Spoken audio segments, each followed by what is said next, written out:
execute better. Now, in Ultimate Goal Setting and Elite Execution Part 1, we talked about setting SMART goals, and we dove down deeper, and we talked about being specific, measurable, and timely. Forget about attainable and realistic. Go for specific, measurable, timely. Your ceiling is not defined. Therefore, attainable and realistic don't really matter, do they? Now, if you remember, we talked last week about me flying the Dreamliner from LA to Sydney, and really what I said was we were going from Sydney to LA with a target backwards mindset and developing that flight plan, that strike plan that we need to go after our goals, because things are going to come up. They're going to throw us off course, right? I said there's thunderstorms over the equator all the time, so we need to go left and right. We need to go up and down for passenger comfort, all of that. But with the destination in mind, we will hit our destination of Sydney because we can always get back on course. So it's time for execution, my favorite part of this whole thing, because we put the plan together. Now we got to go out there and actually execute and go play the game, right? It's like the Super Bowl that just happened. We got to go play it. Nobody knows what's really going to happen. Let's go play and see what happens. Okay, so Arnold Schwarzenegger talks about this. He says, you cannot have a plan B. That is number one. He gives this whole speech on it. It's amazing. So you cannot have a plan B. I totally agree with that. You have to have plan A, but plan A needs to be flexible, right? If you have a plan B in life, and this is what he says, that you are allowing yourself to fail at plan A. Absolutely 100% agree with that. What do I mean? In the B2, we had a no-fail mindset. We could not fail. We could not fail at nuclear weapons. We cannot fail at delivering our conventional weapons. We have to break down the door without you knowing that we're there, go in and attack your hard and deeply buried targets, and then get out without being shot down. That is a no-fail mission. You have no-fail missions in your life, in your relationships, in your business, right? You have a no-fail mentality. You have to develop that. There cannot be plan B. How do you avoid having plan B in your life? You have to develop contingency plans. And what the heck is a contingency plan? Well, it's your plan A flexing is what it comes down to. What do I mean? I have this realtor client that's amazing. And he's like, you know what? I'm just going to wait and see what happens. I said, no, you have to have a contingency plan where the Las Vegas market goes absolutely bonkers next year, right? It's going to go crazy come the first of the year. You have to be prepared for that. And if that doesn't happen, then you have to have a contingency plan of, hey, it's going to stay the status quo for a little bit. What do I do there to execute better? How do I get more clients involved when the climate remains as is, status quo type of deal? Or what if the bottom falls out and it goes even further down? How do I still get clients then? Those are all contingency plans. Let me illustrate this further. So imagine this. As I was being checked out for instructor pilot school for the stealth bomber to see if I was ready or not to go to that school, they tasked me, the squadron leadership said, hey, go out and lead this 31-hour mission. It's from Guam over Hawaii and then up due north to Red Flag, Alaska, integrate with 90 different airplanes and make it back here safely after you drop some simulated weapons and all that adrenaline subsides. Come back safely here to Guam. I said, okay, cool. So as I was tasked with this mission, I got everybody together and we're talking about how we're going to go out and execute this thing, right? I put the objectives up there just like we did last week. I put the plan up on the whiteboard for everybody to see and then walk them through that, right? And that's our plan. That's our strike plan. That's our flight plan. That's our goals. That's why we go from the destination backwards. Go back and review the SMART stuff, the specific, measurable, timely goals. So I put those up on the whiteboard, and then I said, hey, this is how we're going to go attack this thing. Well, one of the things a good leader does in that situation is stay strategic. You got to stay high level. Trust your teammates to go out and deal with the tactical, the pizza pies, remember? They got to deal with the tactical stuff so that you can focus on what is going to destroy the mission. What are the limiting factors here that could really just end this mission right away? So I sent the folks out to do their work on the tactical while I focused on the strategic. And I asked myself, what could harm this mission right now? The biggest thing to me was fuel. Now, as Arnold Schwarzenegger talks about, remember we just talked about it, no plan B. There's only plan A. This is a no-fail mission. It has to go. It's a huge strategic messaging piece for the United States. It also is my instructor pilot upgrade determination. So whether or not I go to school, right? So the pressure is huge. So when I'm looking at this mission from a strategic perspective, I'm like, what is it that can really hinder us? So the answer to that question was fuel, and we needed in-flight refueling in order to make this happen. We cannot just stop for gas and call it good. If we stop for gas, the mission's over. The timeline's busted and we lose everything. That cannot happen. So what did I spend my time on? It was all about a contingency plan, developing a contingency plan for a tanker fallout situation. So if one of the tankers was broke, couldn't show up, whatever, or we didn't get all our fuel that we were supposed to from in-flight refueling, then the mission could still go on if I had a contingency plan, if I had it all worked out, right? If I didn't, we would be diverting into Hawaii and the mission is scrubbed, and there goes our strategic messaging, there goes my instructor pilot upgrade class, right? So I worked through this contingency planning, and then I had a meeting called a How Goes It meeting, and this is standard in the stealth bomber world, where we get everybody back together after working on separate tasks. Where are we at? Where are limiting factors? And the leader, this is what makes a good leader, right? You have to stay strategic. Like, what is in your way, people? And that's why I harp so much on a leader staying strategic. And the job of the leader is to get the obstacles out of your people's way so that they can get the job done. It is so incredibly important. So I bring everybody in for this How Goes It, and we talk about, hey, look, these are the limiting factors, this and that, whatever. And I brief them on the contingency that I just came up with. I'm like, look, I'm working on a tanker contingency fallout plan. That is what I see as the biggest limiting factor for this. And then I open it up to the room. Do you all agree, right? Because, hey, there could be something that I'm focused on that is not at all what it should be. And you got to have that communication with your team too, especially when you're doing high-level projects, right? And so I briefed the team on a tanker fallout plan. If one tanker doesn't show up or we don't get all the gas, we can still make this happen. And then they went through and double-checked the math, and they said, good. And now everybody's up on board, right? And they have the contingency plan if a tanker falls out. So fast forward, we have our contingency plan that we developed during mission planning on the ground. We take off. It's a beautiful morning in Guam, and the sunrise is coming up, and I look out over the right wing, and I'm like, man, 2 other B-2s out there. This is awesome. I'm leading this formation. It's going to be 30 hours. Sweet. We get closer to Hawaii, and we get word that one of the tankers has fallen out. It's broken. It's not going to be up airborne.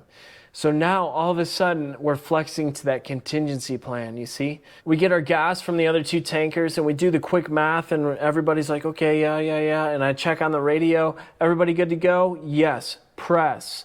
We had that contingency plan developed.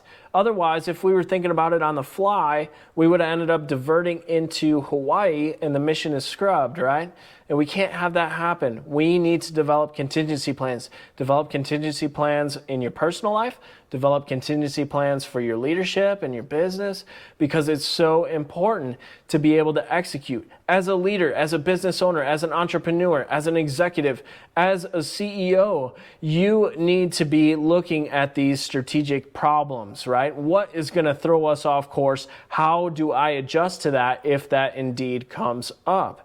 You need to take the time to contingency plan. It is so critical to executing at a no-fail level. Now, I mentioned a How Goes It meeting in that story, and you're probably like, what the heck is a How Goes It meeting? Well, it's simply a meeting where you get everybody together to get back on the same page. So if you're executing something on a personal level, that's just you. How do you get yourself back on the same page? What I've found with my personal goals is journaling helps a lot.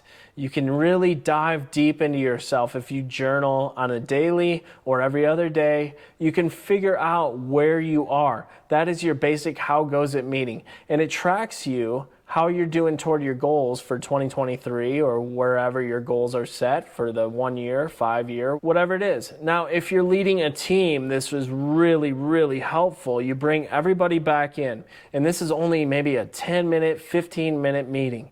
And you just bring everybody back in and you say, hey, look, I'm working on this contingency plan for this at the strategic level. What are you guys working on at the tactical level? How can I help you? What obstacles are in your way right now? What do we still need to be be accomplished. And you have like little check marks on your whiteboard or however you're keeping track of this planning process, right? It's project management, but it's kind of project management on steroids because you're executing at a very high level. You want to solve things quickly. You want to solve the impossible solution quickly within a day or two or whatever. You don't want these things to drag on forever. That's why these meetings are only 10 to 15 minutes. What is in your way? As a leader, you need to stay strategic, ask that, and then help out where you can with getting those obstacles out of the way so that your people can function, grow, and move and work on those tactical problem sets. In all of this is delegation, and we're going to talk specifically about delegation in one of these future podcasts. It is way too much to cover right now. It is something that we give lip service to, kind of like mentoring these days. We really need to dive into it. There's so much that goes into proper delegation, and I'm going to show you how to do that in the future episodes. It's huge. So you have this how goes it meeting, and it's very important that this is short and to the point, and you keep all the external crap out of the way. You call on people individually. Tony, how's it going over there? What are your obstacles? What's in your way? What have you gotten done? Can I cross any of these tactical goals off that you're working on? No, yes, this is in my way, whatever. Okay, let's talk about that for a second. Do you need a phone call? Do you need me to email somebody? What do you need to help get that out of your way?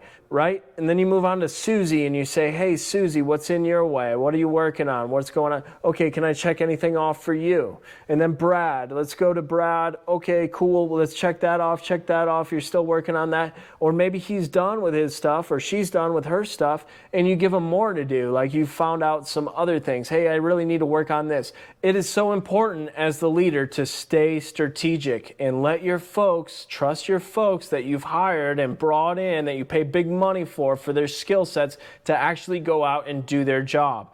I don't want to get too much into delegation right here, but it's kind of intertwined. So trust your folks, and that's a huge thing. No micromanaging anymore, okay? We need to trust everybody to come up with their stuff and deliver on time and help us out, because that's the only way that we can solve impossible goals and get to that no-fail mission set that we want. So we have those specific, measurable, and timely goals or objectives that we formed last week, right? Remember the strategic pizza pie and the tactical pizza slices that we're working on. Now we're into execution, and the way that you execute when things come up and throw you off, or if somebody's shooting at you, gets you off course or whatever, you need to have those how goes it meetings, those contingency plans to see what's coming up and getting in the way of your destination. Remember that target backwards. We're always keeping that in mind. That's how we win. And this execution phase is so important to stay on track, to stay on path. And if you get thrown off path, you need to know what obstacles are hitting you, throwing you off path, so that you can eliminate those and get back on path to your destination and your goal. So whether that was, I want to lose 25 pounds by June 1st of 2023, or I want to be the best law firm with the most cases solved by the end of 2023, or whatever it is, your specific, measurable, timely goal, something's going to come up to throw you off, and you need to be able to get back on course, and you do that by eliminating the obstacles. If you don't know what the obstacles are that come up, the wrenches that throw you off the road, then there's no way that you can execute properly. You are always going to fail. You will not have a no-fail mission because you don't know how to address the obstacles, or you're not bringing in people for the how goes it meetings. You don't have contingency plans, and all of a sudden you're spinning your same wheel over and over again. And this is why people fail. This is why businesses fail. This is why it is so important, and I love execution. Execution is what matters. If you're bringing a product to market, if you're bringing a service to market, you need to have that plan from the target backwards, and you need to execute by having how goes it meetings, contingency plans. If you're working on your own personal goals, journal. That is your how goes it meeting, and it's incredibly powerful. Wow, that was intense, right? At the end especially, I get so passionate about execution. Wow. Did you learn something today? I know you did. If you like it, please drop a like on social media, PM me, whatever you got to do. I am open. I try to get back as quickly as possible to those that reach out to me. It is awesome to know that I'm affecting you in a positive way, that it's helping you. These messages are getting through. You're changing your life. It's so amazing. If you're ready to dig deeper into all of this and get better in your life, leadership, relationships, and business, check out the book Stealth Elevate. It's on Amazon and pretty much everywhere else, whether you want to listen to it or read it, however you consume your books these days. That would be awesome for your development. Also, I'm releasing part 2 of my course, Ultimate Goal Setting and Elite Execution, that talks deeper about this execution piece. It's going to be on YouTube for you to consume for free. Go check that out, Stealth Elevation on YouTube. And then again, please don't hesitate to reach out to me on any of the socials. I'll get back to you as soon as I can. If you're ready to bring me in for your next leadership conference, event, all-day seminar, half-day, keynote, whatever you want, we'll customize it for you. Please go to stealthelevation.com, click book a call, and we'll talk about it. I'm excited to talk about that with you. And I'm just ready for your elevation. So I hope you're getting some great value out of this for your life. Please, again, let me know. Reach out to me. I'm very accessible. Until next time, keep elevating. Let's go.